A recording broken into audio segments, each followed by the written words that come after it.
గోదావరి తీరంలో పుట్టినటువంటి మనిషి అస్థికలని గోదావరిలో కలపాలి, కానీ మరో చోట ఎలా కలుపుతాం? మన సంప్రదాయం ప్రకారం ఎవరు స్వర్గస్థులైనా వారి అస్థికలని వారు ఏ నది నీళ్లు తాగారో అక్కడ కలపాలి.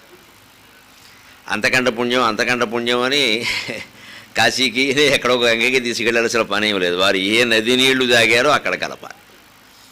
దాంట్లో ఒక రుణానుబంధం ఉంటుంది. కలపడంలో మన ఉద్దేశం ఏమిటంటే, అమ్మ రుణం తీరిపోయింది, ఈ నదితో నీకు రుణం తీరిపోయింది, దయచేసి మోక్షాన్ని పొందు, ముక్తి కోసం ప్రయత్నం చేయి, ఇంకా ఊరికే బంధాలు పెంచుకోవద్దు అని మృతజీవుడికి మనం చెబుతున్నాం. మన సంస్కృతిలో ఉండే విశేషం అది.